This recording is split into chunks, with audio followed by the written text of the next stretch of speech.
operation. Turn the grandpa into a sports car. Part, I don't know, 4 or something. I'm gonna put this MPX underdrive pulley set and trigger wheel on this here engine. In order to do that, looks like I'm gonna have to move the bracket that the ECU is attached to. Looks like a couple of 12s on the bottom. Hopefully it just tilts forward. I don't really want to unplug anything, but I do need to get a little bit better access to the harmonic balancer. So I loosened the intake, took out 3 12 mils on the ECU bracket, and now I have good clean access to the 3 13 mils on the original balancer and what looks like a 14 on the tensioner. So I'm gonna take the belt off, and we'll zip those 3 13s off the balancer and see what we're working with. So tensioner is actually a 15, but old belt should come off pretty easy. Just 2 accessories. Got air conditioning and alternator. Tight squeeze. So we'll zip those 13s off next. So here's the stock pulley. And I'm noticing on the 124, it actually doesn't use a trigger wheel, so it must use something on the back side of the engine for engine speed monitoring, but they must need the additional thickness.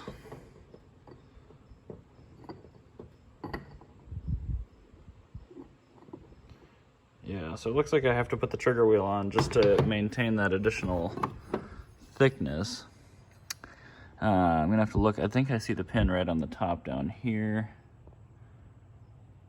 Yep, you can see a very small pin right by the locating hole there. So that will go on just like that, and then I will get the new pulley installed. This is useful on the 500s, but not the 124. So it locates just fine. We just don't use that front little nub right there for a reference sensor. So I'll get the new bolts prepped. They don't come with thread lock on them. I'm gonna put a little on there, and then we'll get those ramrodded in. All right, there she is. It's worth noting, check the alignment with the trigger wheel and the pulley before you put it on, because the holes are not drilled evenly. I think that's probably intentional with the crankshaft. It's a Fiat problem, but whatever. Also, check that Mazda logo. Oh, check that Mazda logo.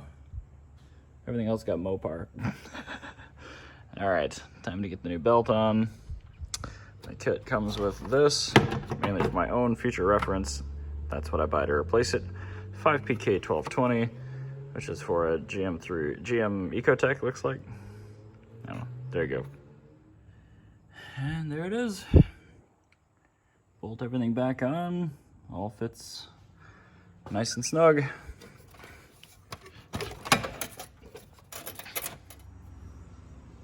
All right, let's get it fired up and get the initial impressions out of the way.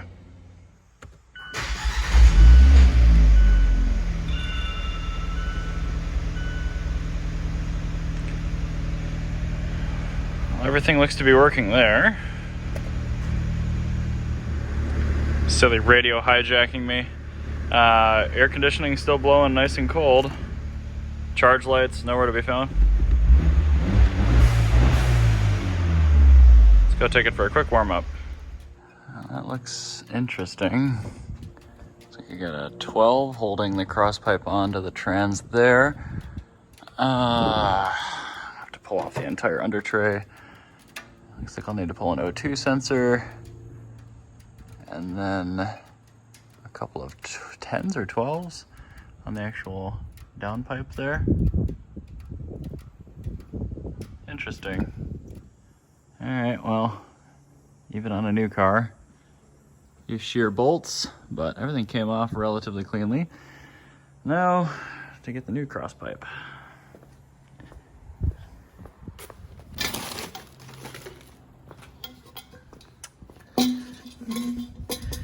Don't let that heat shielding fool you under there. It's really the size of a crazy straw.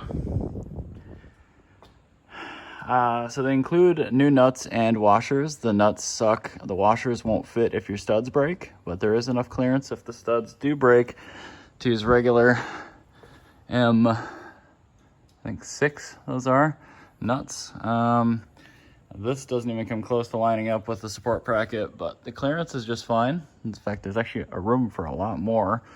And then the included 15 mil metric hardware fits just fine there, but it's very solid. I don't think we'll run into any sort of vibration or anything. So it's in. I'm gonna throw the under tray back on and we'll take it for another rip.